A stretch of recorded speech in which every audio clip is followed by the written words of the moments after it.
Happy Casual Friday, everyone. We've got the February stats in, and we thought we'd share them with you. And all I can say is, wow. Several of you have heard me say that recently.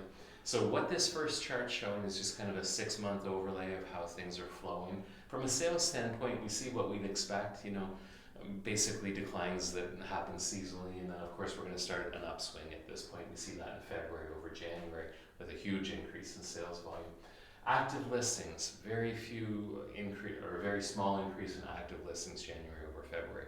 That's a bit of a challenge, and the challenge is in the months of inventory that reflects in. 0.7 of a month of inventory sitting on the market right now. That's the lowest that I've seen in my 20 years, and it's the real key indicator of where things are going and how things are going. We're averaging a 637 as a sale price across condos and residential properties. Moving on from there, this is a February 2020 versus February 2021 slide. There's some interesting numbers here. We've got a 22.5% increase in sales volume February over February. That's noteworthy. COVID had not hit. Why are we up that much, eh? And then if you look at the inventory, this is the really noteworthy thing. 984 homes on the market versus 1,800 last February. So what that translates into is 0.7 of a month of standing inventory. Essentially, we're absorbing more homes every month than we have on the market at any given moment. And what does that do to prices? It obviously drives them up. Now let's take a look at where things are likely going. Here's our year-over-year inventory count.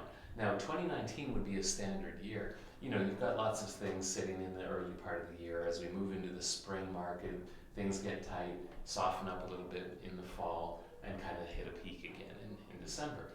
We had this really odd chart in 2020. Of course, this is when COVID hit. So of course, we're having our standard decline in inventory as we move into the spring market. COVID hits, everyone freezes short term, and we have this shoot up in inventory.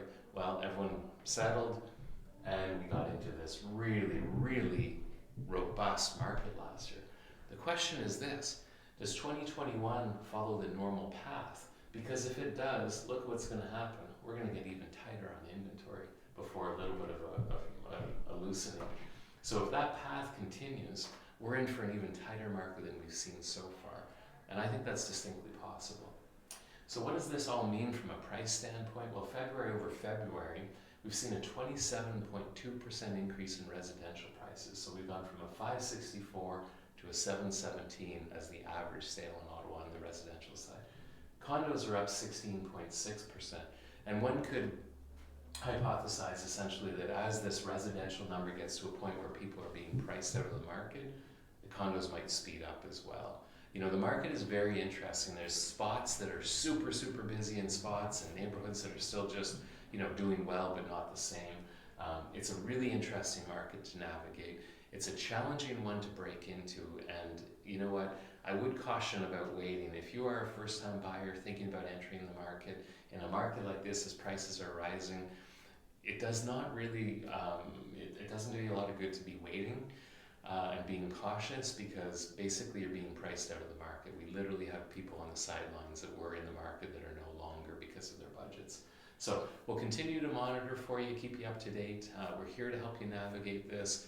It's super exciting and interesting from my standpoint, obviously challenging for buyers, super exciting for sellers, but we're here for all of you, and we're happy to help. So let's see what March brings, but as I showed you with some of those trends, it's distinctly possible that we're going to have an even tighter market in March than we did in February. Time will tell.